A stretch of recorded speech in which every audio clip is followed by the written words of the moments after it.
Why does the Quran state Allah the best deceiver in Surah 3:54? And how does that relate to its denial of Christ's death on the cross? Does the Quran give an accurate picture of the doctrine of the Trinity that Christians believe?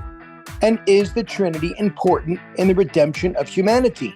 Also, why do so many religions boast of meritorious works for salvation? Join us today as we tackle these and other questions as we take this time to stop and think about it. Hello? Hello? Anybody home? Huh? Think, McFly, think. I'm thinking. What were you thinking? I'm trying to think, but nothing happens. Don't say anything now.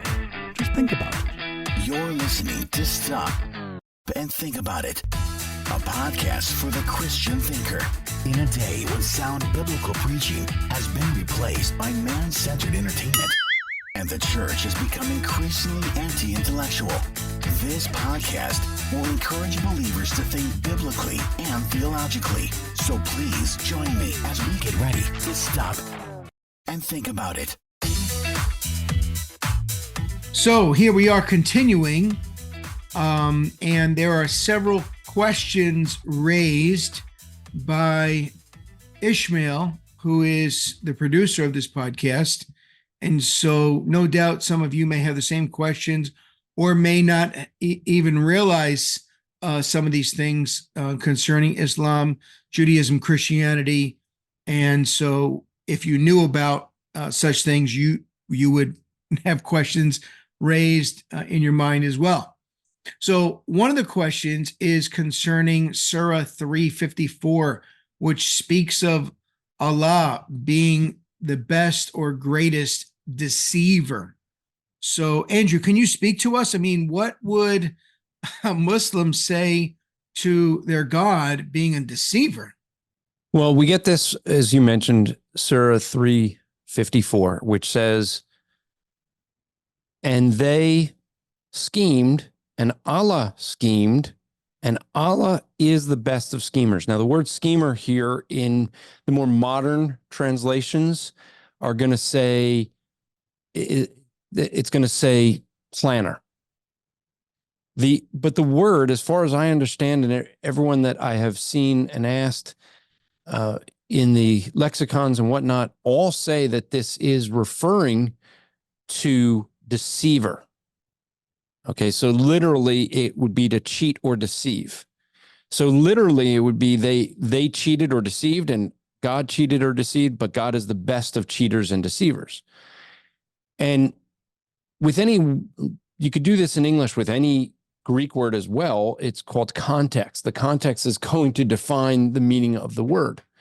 So the question is, what were they deceiving about? And it's always good to read a little bit of the context. Let me start with Surah 3:50 and we'll just read.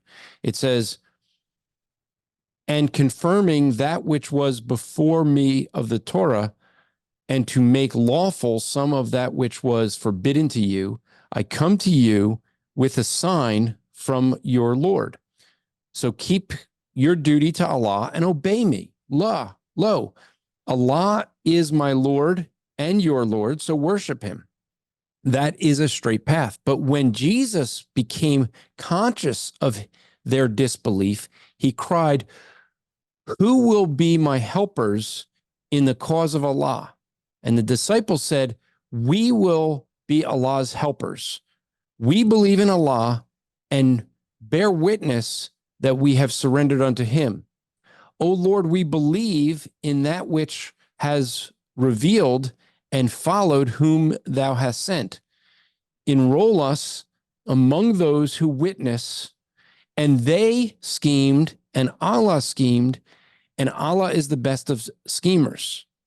Then verse 55, and when Jesus said, and when Allah said, O Jesus, lo, I am gathering thee, causing thee to ascend unto me, and am cleansing thee of those who disbelieve, and am setting those who follow thee above those who disbelieve until the day of resurrection.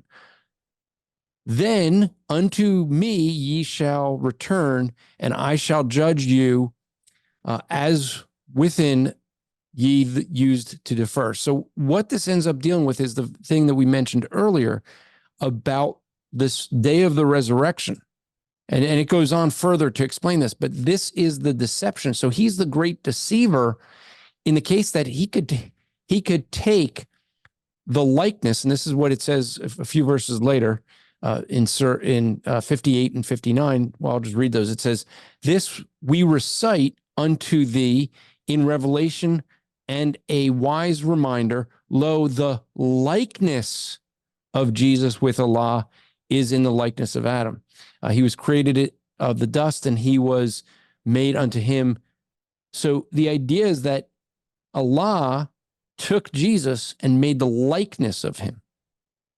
And this is what is believed at the cross happened. That Allah, if you want to say he planned it, okay, he planned it. But the fact is, if Allah took his followers, because that's who thought that this was Jesus on the cross, not just the unbelievers, but there were many followers that believed this.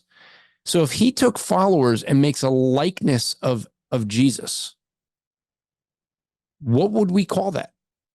I mean, it's not a matter of saying, well, if you want to argue over the word, and that's what people do, whether the word planner, that they'll often translate it as, which means a schemer, a cheater, a deceiver, does it actually mean, schemer, deceiver? Now, words have meanings, but when you put this in the idea of speaking of the actions of what Allah does at the day of resurrection, with Christ's death on the cross, well, what do you have? You have a case where Allah deceived his own people. So it's easy to see this as a deceiver, as him being the greatest of deceivers. Now, in the context, can we say that this is one where this direct context, he's talking about planning? Is that a viable option? Yes. Planning, yeah. We could say that God is the best, men plan, God plans, God's the best planner. No problem, right? We could say that, and that would be fitting. So in this context, is it talking about specifically what he does with Jesus on the cross? No, that's not this context. But where many people see the issue is what he does with Jesus on the cross is a deception. Right.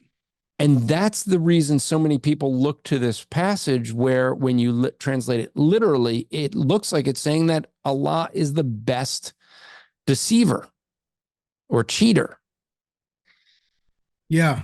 Well, one of my main issues with this is that the people that walked with Jesus in the first century wrote of him, and they were eyewitnesses, just as it says in 1 John. Well, what we had heard, what we had seen, what we had touched with our hands, and that dealing with mostly with Gnosticism, who believed Jesus was some kind of phantom or ghost or an apparition of some kind. But why would I believe a book that comes like 600 years later with people that never walked with Jesus, never spoke with him, were not eyewitnesses? I mean, they're going to look back and like rewrite history. I mean, I'm going with the eyewitnesses, and it wasn't just one. It was, like you said before, there were 500 eyewitnesses who did not, have like a mass hallucination. So how can you just go rewrite that? I mean, what if we came along and said, well, Muhammad, he just never existed. Can we just go and rewrite history now? Well, you could try. It just doesn't, it's not accurate history, but yes, you can. I mean, we have that in school today. Well, yes. It's called revisionism. Yeah. Well, so this is a great example of revisionism then. Correct. Yeah. I mean, but the issue is, so would I bring up, and this is the real issue, would I bring up Surah 354? Yes. Speaking to a Muslim about this? I do not. And the reason I do not is because and this is why I wanted to read some of the context before and after. and show you that this is not dealing specifically with a deception. Okay? Now, could this refer to men scheming, but God schemes and God's a better schemer? There's nothing that says from the context, no. But I go to the actions of Allah himself. It doesn't matter whether this passage, in a literal translation, yes, it would say that Allah is the greatest schemer or deceiver. But you're going to get into a debate with a Muslim over, well, no, that means planner and God's the best planner. Okay, but here's the thing. What happened at the cross? And that's where you really want to go to, because that's a harder thing to have to answer, because to answer that, they have to admit that God created someone in the likeness of Jesus to be on that cross. Right. That is deception. I mean, so we can argue over words and meanings of words in the context, but what we can't argue is the actions. So the action is really clear that he deceived his own followers by having a lookalike on the cross. And if Jesus was a truth teller, and of course he was, he said, I'm the way, the truth, and the life. He said he was going to die. Mm-hmm. I mean, he went around, he said, I'm going to die. And so how would he say that? And then there was the deception. So then we got a sort of a double deception, because that means Jesus lied or deceived, and then Allah deceived. Well, this creates more problems than answers, does it not? Yeah. But, all right, so here's the thing with Islam that for many Christians to understand. Yes. Islam means to submit. Right. A Muslim is one who submits. So understand that going into it, because as we discuss this, you're going to get frustrated sometimes speaking to a Muslim, because they will throw logic out the window, common sense out the window, because they must submit to the Quran. And if the Quran is in error, they still must submit.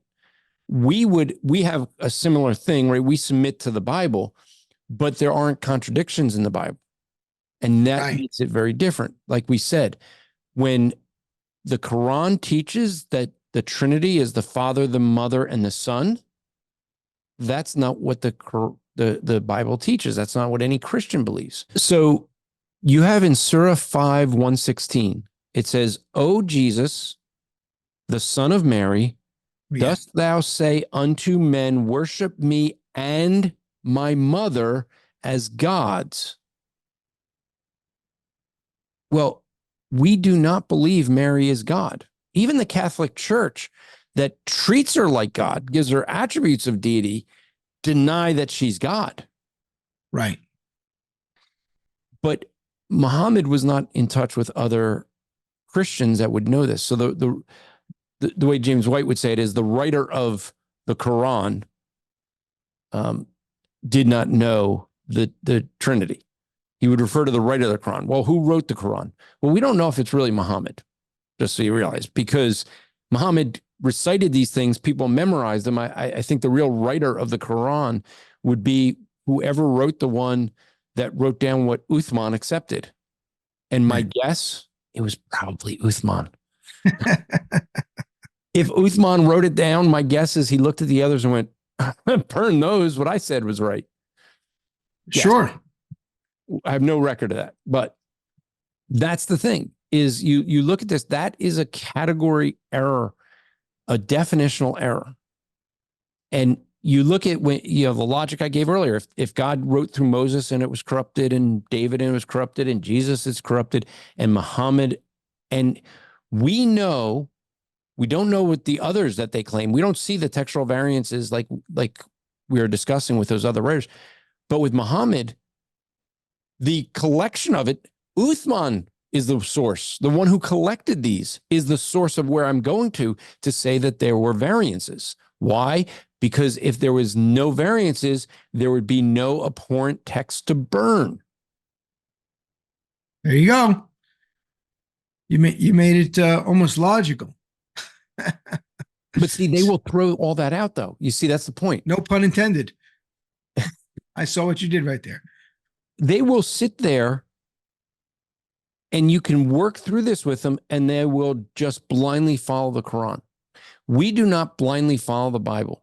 We do textual criticism. We examine things. We put the Bible under microscopes as Christians. But if you do that with the Quran, you realize it's invalid. And that's the thing. And you just have to understand, they will throw logic out the window. Yeah. Well, they have their creation story is that we were created from a blood clot, water, a sperm cell, and clay. Well, they also say in the Quran that the sperm is produced in the small of the back. So, and I've actually heard a guy that called up Matt Slick's program and tried to argue to Matt that Matt doesn't understand biology and that the sperm actually does form in the small of the back and work its way down the testicles. I was like, yeah, no. And then another guy tried to argue that the whole lower region of the man is referred to as small of the back. Oh, well, maybe it started forming when the man was on his back. I don't know, but that's another story. So what about this aspect of Christ being the fulfillment of the law? I mean, Muhammad can't fit that bill. Not the way Christians would understand that, no.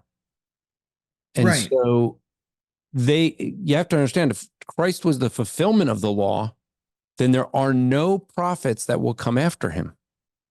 Right. And yet, Muhammad is another prophet. And it is a weird thing, if you think about it. In Islam, they accept that Jesus Christ was virgin born and did these miracles and had a miraculous birth and a miraculous death. Miraculous death being that he wasn't crucified. He was just a lookalike was on there. So he has all this miraculous stuff in his life. And then you have an ordinary life for Muhammad. Right. The greatest prophet ever has the least miracles in his life ever. It does seem odd, not saying it's impossible, but it would say that Christ could not be the fulfillment of the law if there was another prophet, which goes, by the way, to the extent of those that claim to be prophets today.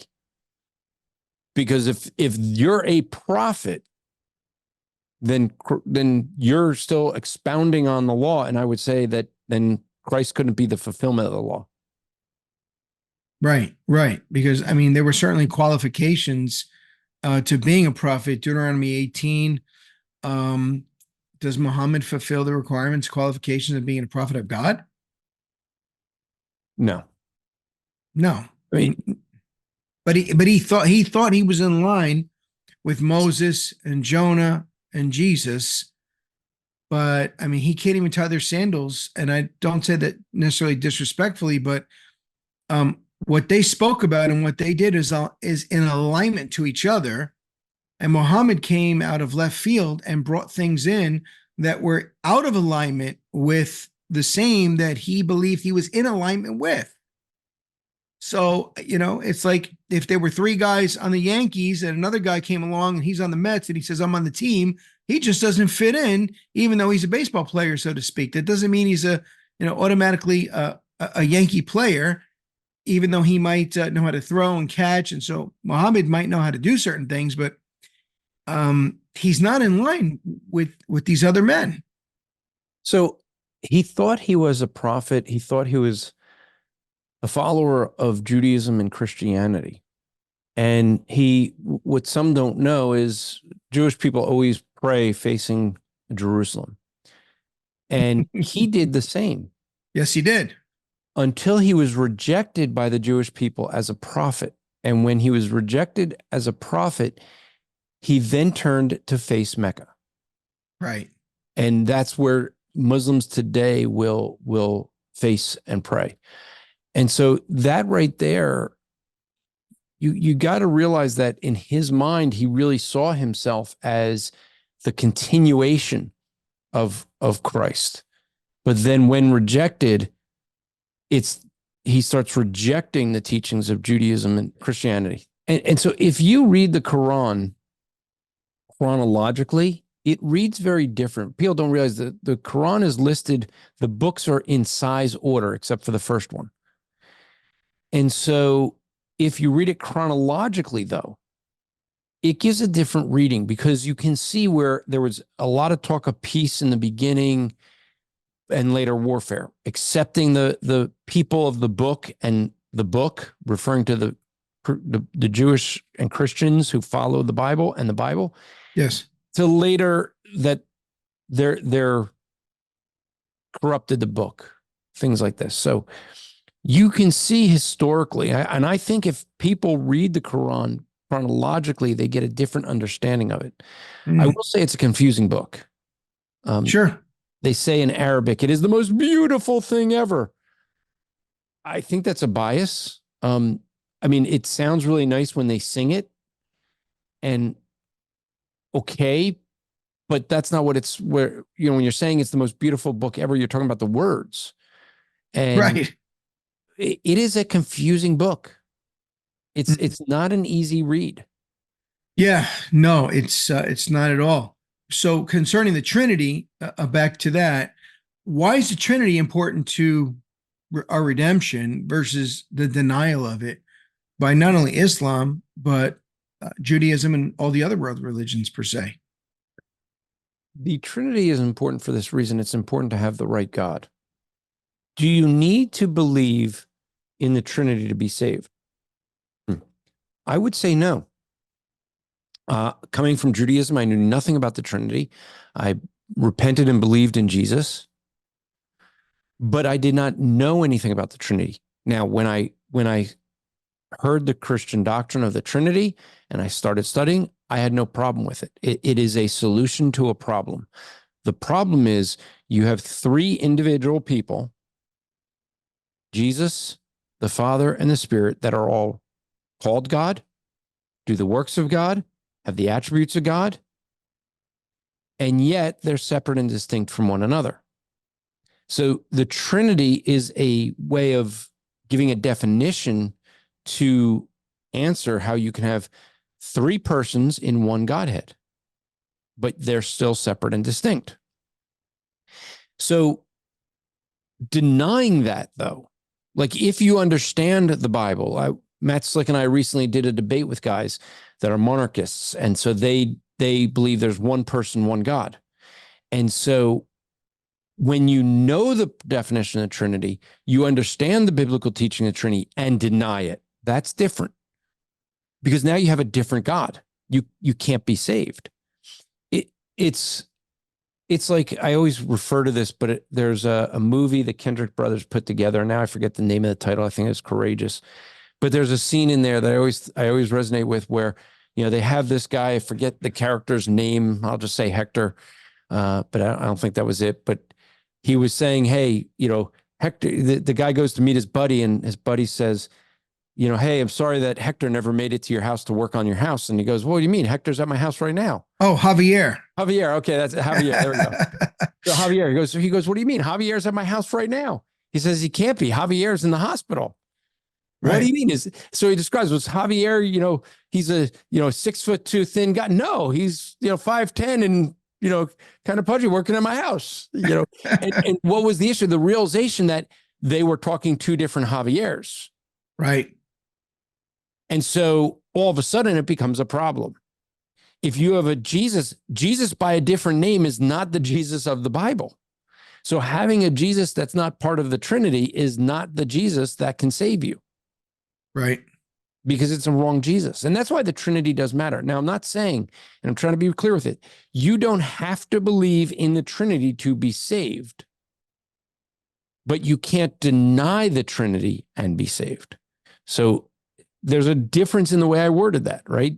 The first is one of ignorance. The one is without the ignorance and rejection. Yeah, I don't know if it was Augustine or someone else who said if you try to understand the Trinity, you'll lose your mind, and if you reject the Trinity, you lose your soul. And so there's a difference in, like you said, trying to comprehend it. Because I mean, listen, if I said, you know what a zebra is, and you say no, and I said, well, it's kind of like a horse. It's got black and white stripes on it. There's a focal point that I could point to one animal and then point to another and say, well, this is like that. I can't look to anything in the entire universe to image and say, well, this is God, and try to image the Trinity with all the ways that people have tried with an egg, with water, ice, and steam, or all the other things. That just substantiates the heresy of modalism or Sabellianism, which many hold to, such as a T.D. Jakes and others. So they deny the Trinity. Especially because zebras and horses are different species. Right, they are. So that's a good example. I went to the Creation Museum and they had a zorse there. They mated two together and they got a zorse and a zonkey. Now, as far as Passover is concerned, Jews today, they're commemorating or celebrating Passover. Where are they getting it wrong compared to what happened in the Exodus? So what happened in the Exodus wouldn't have been anything like the Passover that was celebrated today or even in the early centuries after Passover. Keep in mind, the Passover that's celebrated, and for any of our theonomist friends out there who believe that we should be keeping the law, Passover is a command to keep forever. Just saying, if you're going to be a theonomist, I hope you're keeping Passover. But the reality is that Passover is a memorial, very much like we do a baptism as a memorial what Christ did with us. We do a Lord's Supper. That's a memorial of what Christ did on the cross. This is a memorial to remind us. And so a lot of it, as far as we know, goes back early first century, even pre-Christ. But keep in mind, going all the way back to how did they do it specifically in the time of, their time in the wilderness or in Israel, as we read in the Old Testament, we don't have a lot to go off of. There's just not a lot of literature there. So we can't be specific enough to say, well, this is how they did it. The first Passover celebration after the Exodus. This is how we can't do that, right? Because it just isn't there. But there's a lot of interesting things with the Passover, and there have been things over time that have changed with the Passover Seder. For example, ever since 70 AD, at least that's when it's credited, at the end of the Seder, we would raise a glass of wine and say, next year in Jerusalem. Because once the Jews were out of Jerusalem and could no longer have the Passover in Jerusalem, they would do that. Funny story with the Passover. At the end of Passover, you're supposed to open the door. The youngest male is supposed to go to the door and open the door. You have a seat set aside for Elijah because Elijah is going to be the one that ushers in the Messiah. And you're supposed to open the door to look for Elijah. So I got sent to look for Elijah. And at that moment, there was my uncle standing at the door because his flight got in late and he just got there. Just as I opened the door, he was about to hit the doorbell. So I turned to my family and said, Elijah's here and it's Uncle Alan. I didn't know he was Elijah. But there have been changes that have occurred in the Seder. Now, there are some things that Christians find very interesting with the Seder. There's a part of the Seder where we would take 3 matzots, the unleavened bread, and you have 3 of them. You take one, you split it, you break it, you put that in the middle, and then you hide that one, the other half of it, and the kids have to go find it and bring it back out.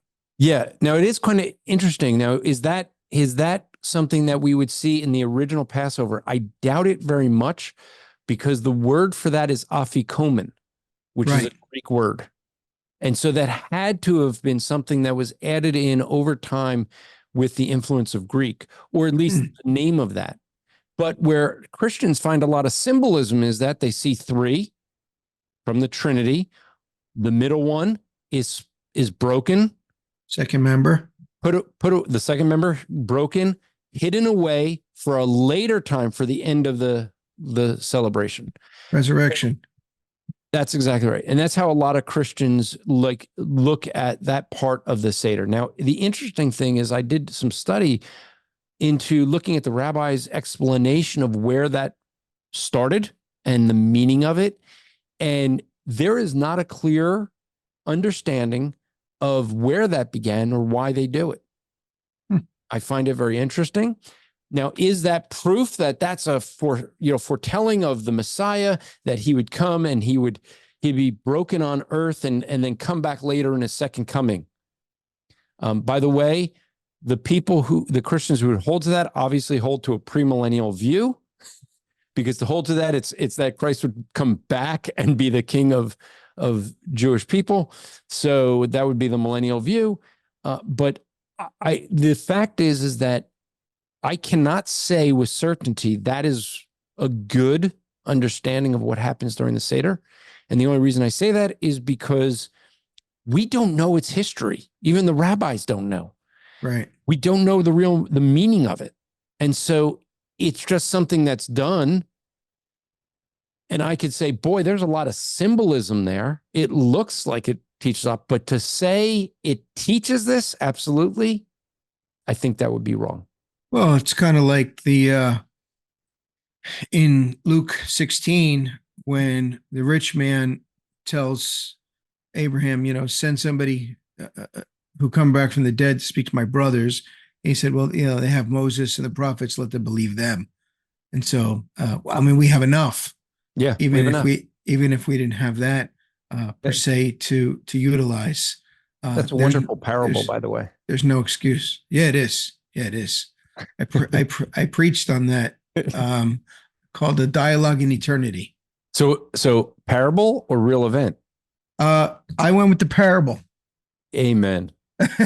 I went with the parable. I studied that for many, many years, going back and forth, reading everything I could on that. And I convinced myself from this study that it's a parable. I was hard set against that when I started. I was going to prove someone that it was not a parable, and I was wrong. Yeah. Well, sometimes, the first thing we hear, we go with until another comes and examines it, like it says in Proverbs. And so I think that's Solomon wrote something like that. Yeah. Proverbs.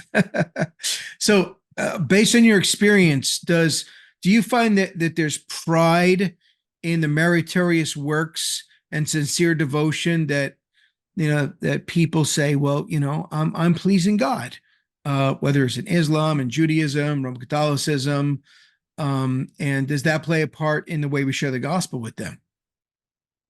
Pride affects everything with human beings, especially the unsaved. The unsaved are clearly going to be where Jewish person, Catholic person, very similar, very steeped in tradition. And to go against the tradition is, would in my case, to become a Christian and go against Judaism and deny Judaism. My parents probably would have had no problem with me denying Judaism, but to convert to Christianity, I knew they'd bury an empty casket. I'd be dead to them. Right. And they did go casket shopping when they found out. They chose not to do that. But they did do the shopping for one. They were planning on it. And there's a risk in that. Now in Islam, to convert from Islam to something else in a Muslim country, that is a death sentence. Is that shirk? Yeah, it is a crime to convert from Islam to anything else. And then they call that Christophobia there? Christophobia? No. They don't call it Christophobia. Yeah. Okay. So it's just if we disagree, not hatred, but disagree. Yeah. then Well, it's Islamophobia, right? well, see, the thing is that if you go from Islam to Judaism, they're not going to call it Christophobia, right? So but there is this belief, and by the way, just so people realize this, when we're talking Islam, there is a belief in Islam called taqiyya. Taqiyya is the ability to lie to defend the faith. So you could say something you know is a falsehood, as long as you're saying that you're doing it to defend the faith. And I had a debate with a imam at a university, and when I brought up the issue that we talked about with Allah being a deceiver in the crucifixion of Jesus, I remember him saying, "Well, it didn't work that way. You're not right." And I looked at him. I said, "Are you practicing taqiyya right now?"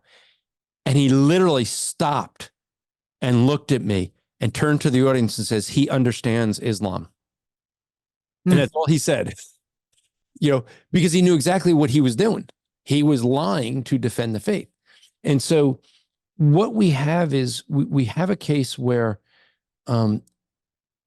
every man-made religious system is based on human effort. So yes, their pride is going to play into that.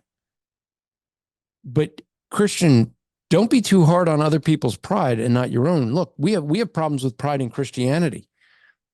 You have every group within Christianity. If you want to look at the charismatics, they get saved and then they get a second blessing. And there are those people who are prideful about that. Like, you don't count if you don't have that second blessing that they would call the baptism of the Holy Spirit.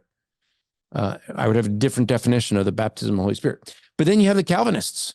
They're called stage gauge Calvinists that are like, oh, well, hey, I got saved, but then I got reformed, and now I got the 5 points. And it's like, everyone must believe this. And they look down on anyone that doesn't believe that. And you have the fundamentalists. They get saved and then they get King James only, right? I mean, every group has this element of pride, because until the moment we die, we are still struggling with our pride.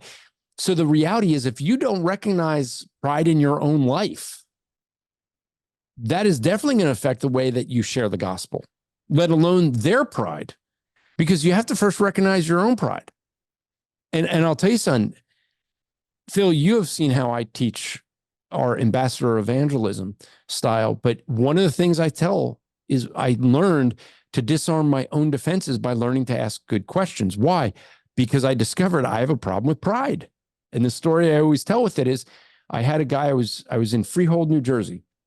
I was standing on a ledge preaching the gospel. A guy walks up to me, says, Christianity's stupid. I said, really? Can you support that claim? And he said, yeah. How many chromosomes are there in a human being? You happen to know that, Phil, in the school system, but not 46. Huh? 46. Okay, so divide 46 by 2. 23. So actually, the way he said it is, how many from the mother? 23. How many from the father? The same. He says, well, see, that's how stupid Christians are. You can't divide 23 by 2. And I looked at him and said, you're an idiot. You don't divide 23 by 2. You divide 46 by 2. And he walked away, and with a smile on his face. And what it was he got me to act in a way where I acted pridefully, and he felt justified in saying, oh, see, that guy's an idiot, and he could walk away. And so I recognized I was wrong. And I did exactly, Phil, what you would do in that situation. I repented. I asked God for a second chance. And in comes the guy from my left, walks past me. He goes, you still stupid? And I went without hesitation, are you still an idiot? Oh, I am so hard-headed. He walked off, and I just was like, I remember I'm sitting there still trying to preach the gospel, and I'm praying in my mind, Lord, I am so hard-hearted, like so hard to, like, prideful. Could you bring the guy one more time?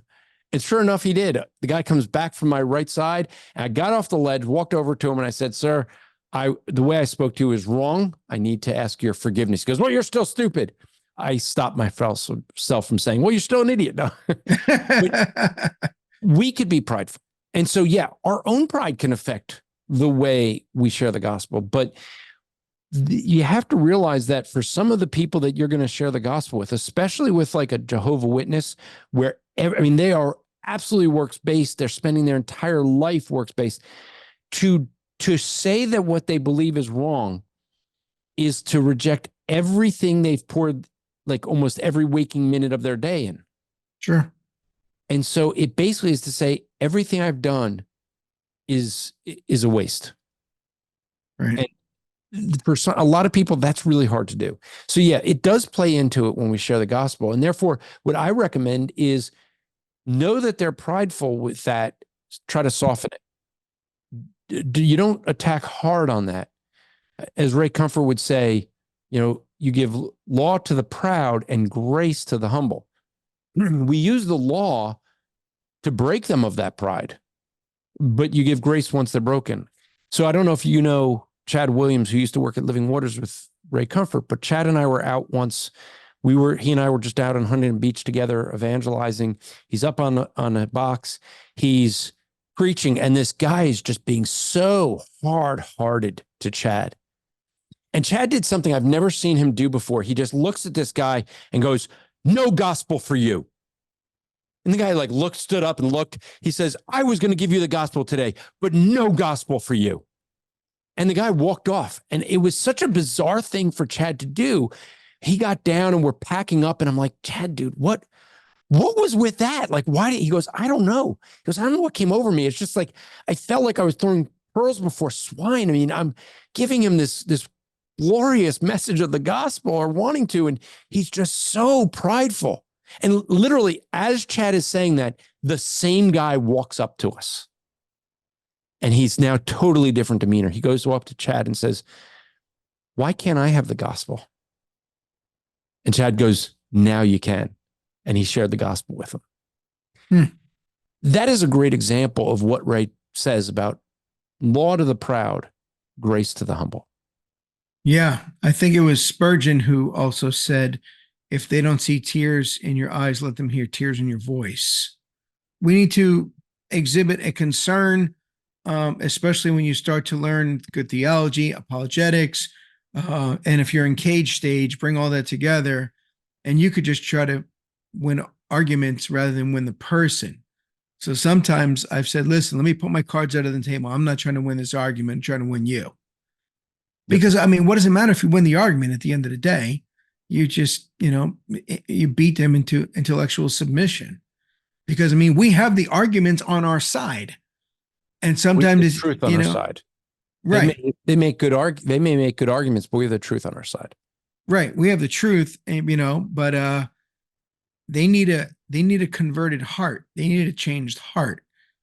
And yes, we defend and we contend for the faith, and we put down every argument that rises and tries to exalt itself, above the truth of God.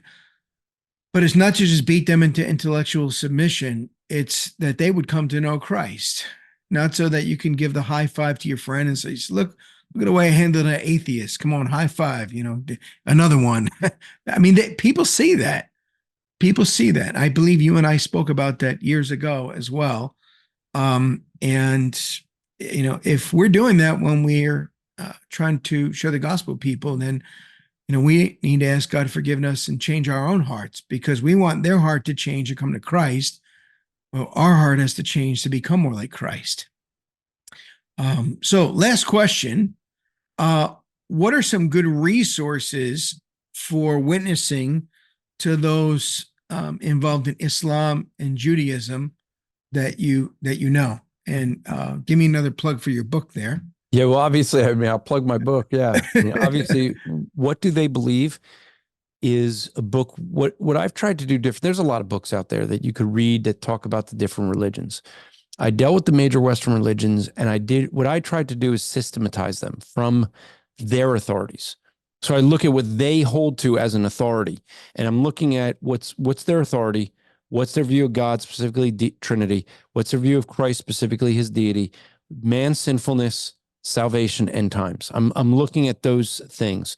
And then what I'm looking to do within that is to get an understanding of Judaism, Catholicism, Islam, Mormonism, Jehovah's Witness, and Christianity. I want to do a fair representation. That's why what I do is I actually went to people of those religions and said, "Here, am I accurate to what you believe?" Because what I'm trying to do in that book is not show you the problems with their views as much as say this is what they do believe, so that when you're in a discussion with them, you can have that discussion and they're not saying, hey, you're misrepresenting me. I mean, when a person comes to me and says, you believe in 3 gods, well, we're done now, right? Because you don't have a good understanding of what the Trinity is. So What Do They Believe would be a book that I would recommend. As far as Islam, James White has a really good book. I'm forgetting the title of it. What every Christian should know about the Quran Islam. or Islam. Yeah, it's Islam or the Quran. Yeah, one of those. That'd be good. Dr. Michael Brown has a lot of books on Judaism. He's got a 5-volume set on witnessing to Jewish people or to answering some of the objections. And so I'd recommend that. I wouldn't recommend Michael Brown on many things. When it comes to the charismatic movement, I think he's kind of too far. But when it comes to his views, his arguments against Judaism, his arguments against homosexuality, very solid. So there's, you could get books like Kingdom of the Cults, which will give you good overviews of many religions. But I think that if you're going to study Islam, you want to study from someone that actually is looking to get Islam right. And James White does a good job of trying to be fair with their views. So Nabil Quresh is another one that has some books out, several books that talk about that. Yeah, yes, Seeking Allah, Finding Jesus. Well, that's more his testimony. Right, Right. That's helpful. Yeah. Someone sent me something as a rebuttal to his testimony.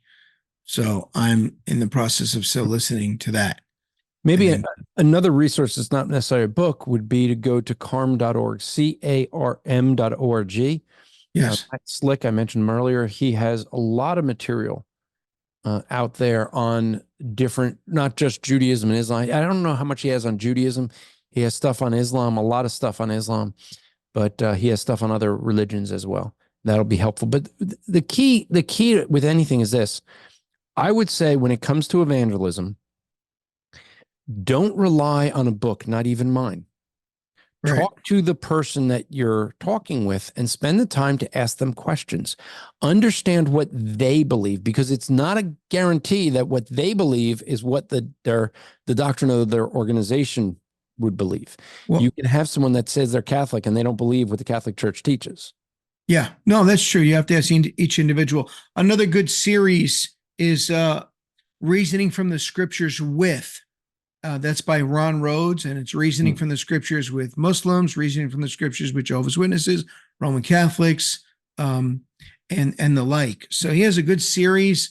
I don't agree with his Arminian position, but he gives you questions to ask that are good questions, such as the things that Andrew's bringing up. So I really appreciate his writing in that way.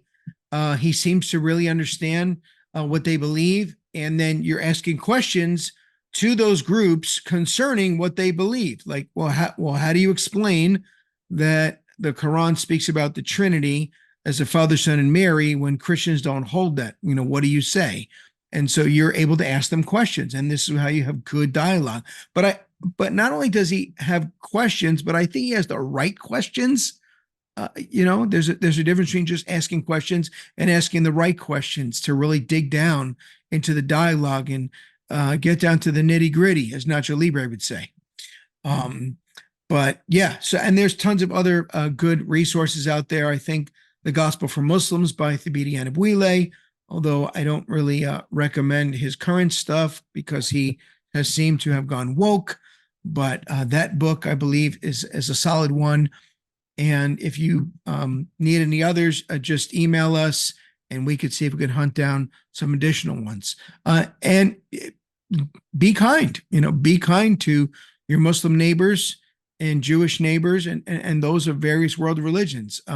We don't need to be in cage stage, if you will, and be unkind, because even the doctrines of grace are called the doctrines of grace. They're not the doctrines of pride and arrogance. And so knowing as such, we should not, as one of my friends, Anthony Ovinio, the Reformed rookie, said, we should not let others outgrace us. So, amen. Andrew, any final words for us, brother?